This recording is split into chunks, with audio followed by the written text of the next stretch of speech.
Hey, good evening, everyone, and welcome to another edition of This Day in Black Baseball History. This is Phil Dixon coming to you live again tonight. Man, we're on a roll here getting this information in. So if you're joining me, I usually give about 1 minute before I start to give people a chance to get in here and listen to anything that they might want to. And also, I know everybody's trying to get comfortable. It's a Friday night. And so, just want to make sure that we talk a little baseball tonight. So, I want to thank all the people who've been supporting me by just being on the broadcast. That's been fantastic. Certainly would appreciate if you spread the word. All right. So, once again, my name is Phil Dixon. I'm an author, researcher, been at this baseball thing for many, many years. And so I'm trying to share some of this information with you guys. So kind of get myself straightened up here. And so, anyway, we're going to go and talk about some things that happened. Of course, today is the January 30th, 2026 edition of This Day in Black Baseball History.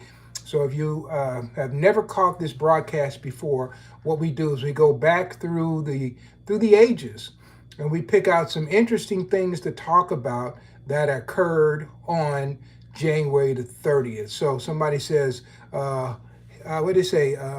Man high. Okay, well, this is probably a new person. If you're joining me, let me know where you're joining from, what city.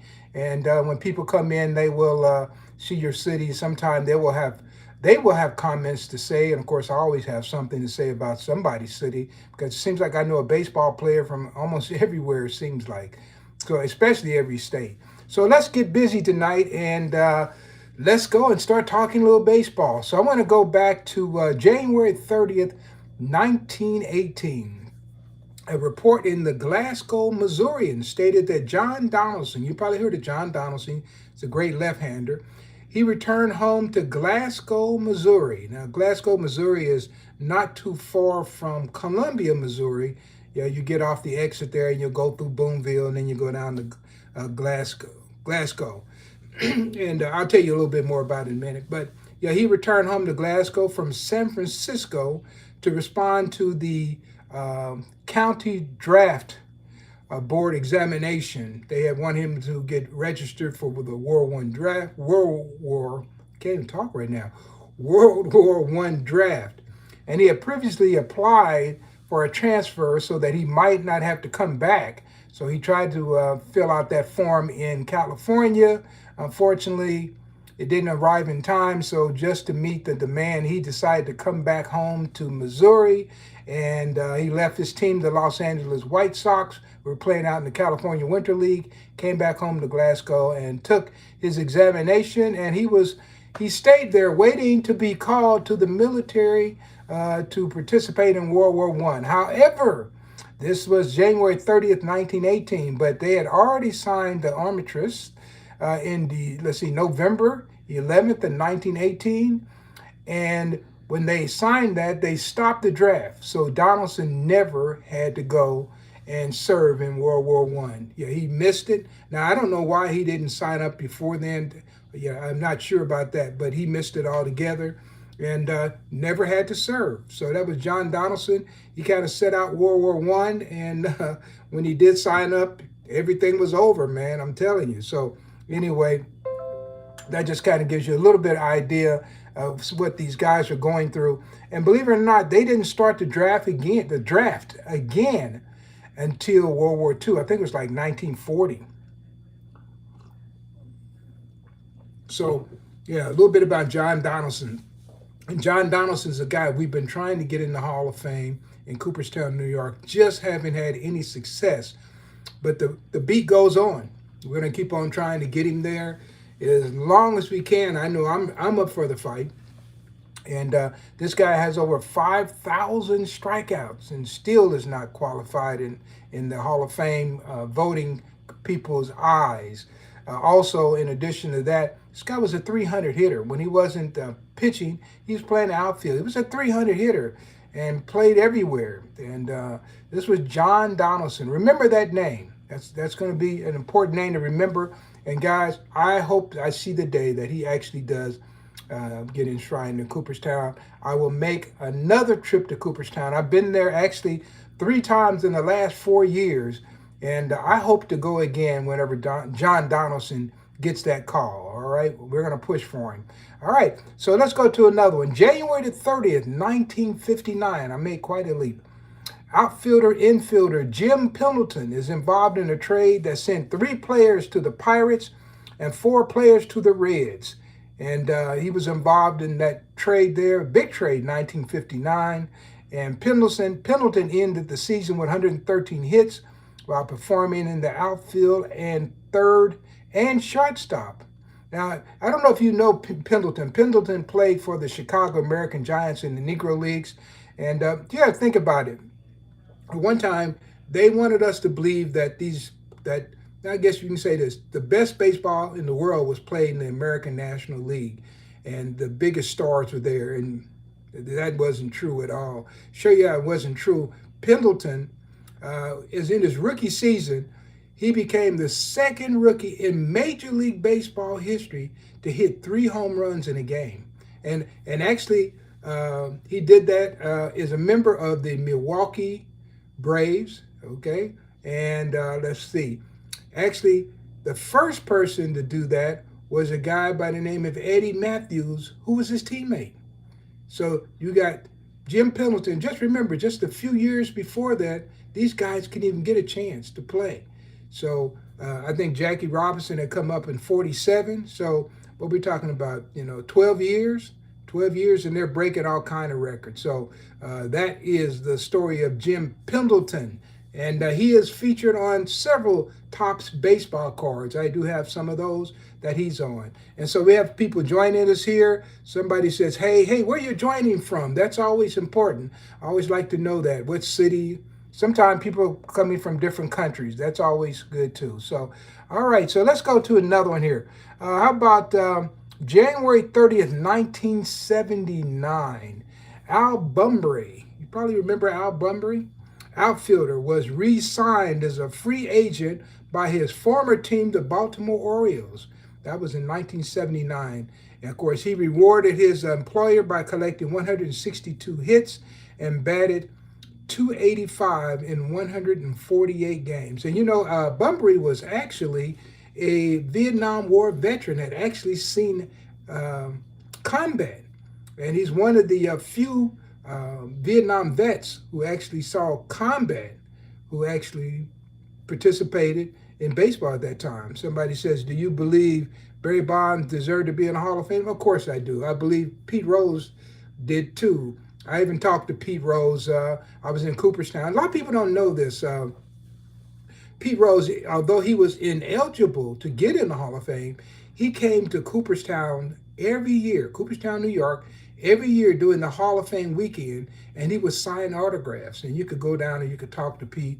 And I had the great honor of going and talking to Pete, and we talked about the 1980 World Series, and Pete was one of my favorite players growing up. Of course, the Big Red Machine had a powerful team. I liked the Kansas City Royals because I lived in Kansas City, but I also had a lot of respect for the Pittsburgh Pirates. I had a chance to see them play one time in an exhibition game in Kansas City. A lot of people don't know that they would come in the middle of the season, the Pirates, and so I had a chance to see Roberto Clemente and Willie Stargell, and I don't know if Don Clendenin was with them at that time. Al Oliver was, Manny Sanguillen.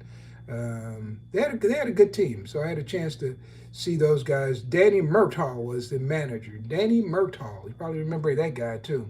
So anyway, yeah, that was Al Bunbury, and he turned out to be one of the oldest rookie of the years, I think, ever.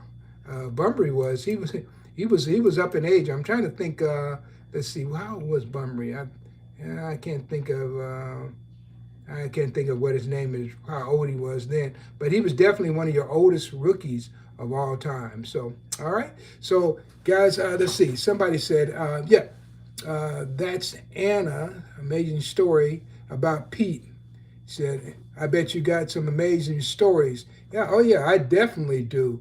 I started researching back in 1980, and I interviewed people starting in '80. Now, before then, I used to talk to a few ball players over the telephone. They weren't formal interviews, but I remember I lived in Colorado and I heard that Turk Lown, who used to pitch for the Cubs, lived in Pueblo.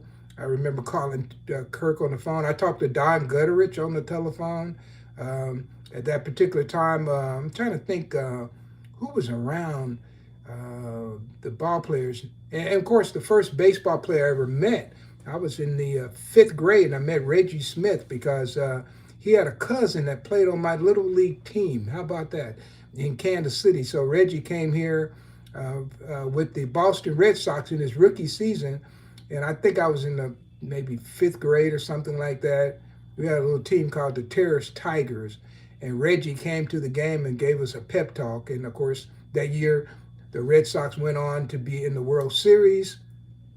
And I'm looking at the World Series and I'm looking at somebody I just saw like, a couple of months ago, before that. And that made me a baseball fan. And I've been locked in ever since. So, that is kind of my history. But if you follow me right up to today, I'm a co-founder of Negro Leagues Baseball Museum in Kansas City. I've written lots of books on the topic, and I'm still talking about it. I still have a great love for baseball, and hopefully you do too. All right? So if you like what I'm doing here, guys, by all means, subscribe and get ready to share this broadcast. We're going to be doing even greater things. Now, what I've done is since July, I have come on repeatedly, almost nightly, and with baseball feats and facts. And rarely do I repeat myself, but I know I have a different audience all the time. So sometimes I'll go back and grab a story. But let's close tonight with something on a guy that I think everybody who's listening to the broadcast probably knows. January 30th, 1991, baseball and football star Deion Sanders, age 22, is signed as a free agent by the Atlanta Braves. And a couple of things surrounding Sanders. Now, I can give you some of the facts that you probably already know. He was a tremendous athlete, that kind of thing. But most people don't know, what is Sanders' middle name?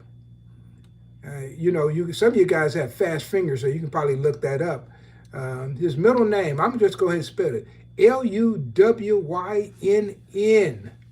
And what's interesting about that, when I was growing up and we collected baseball cards, we always wanted to know sometimes the player's full name. So I can remember looking on Yogi Berra's card, Lawrence, and I think his middle name was Lawrence, Lawrence Berra.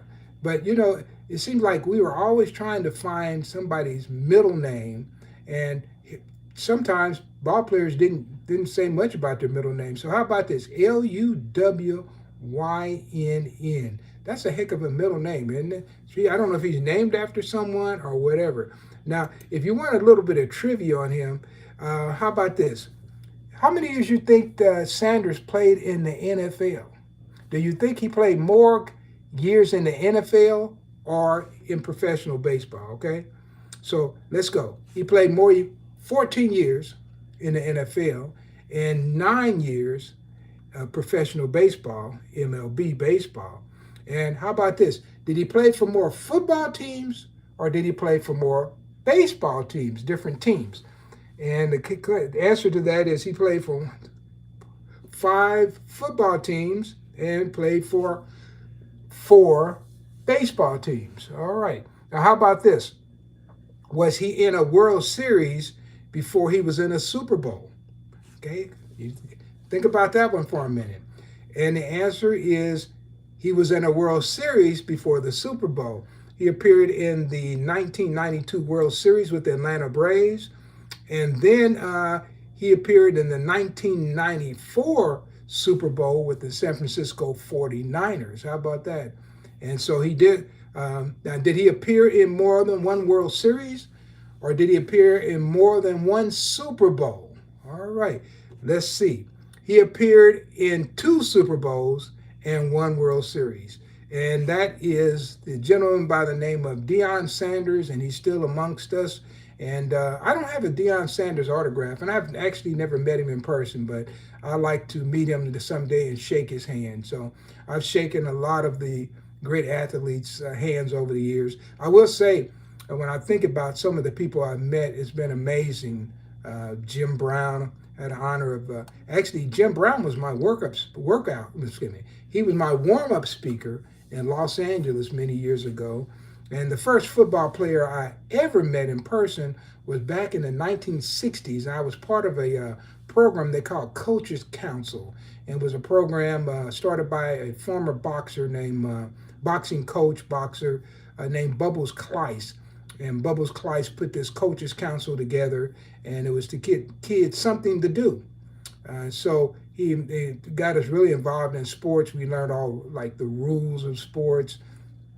We learned various sports like tennis, how to score tennis, how to score basketball.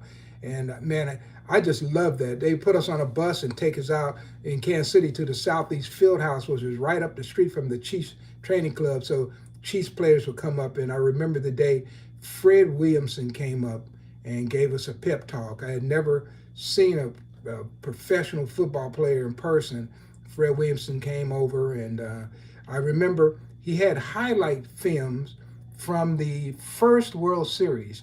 And I remember him saying to us, he said, "You can find me easy on these films because I'm the only one wearing white shoes."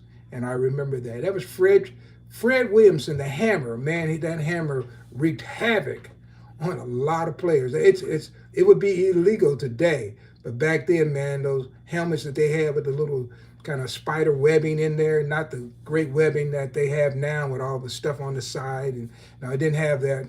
And if you played any high school football way back in the 60s and the early 70s, then you know what kind of helmets I'm talking about, right? So anyway, guys, that kind of does it for me tonight. I usually try to get out of here probably about 20 minutes. I do want to thank everybody for joining. And let's see.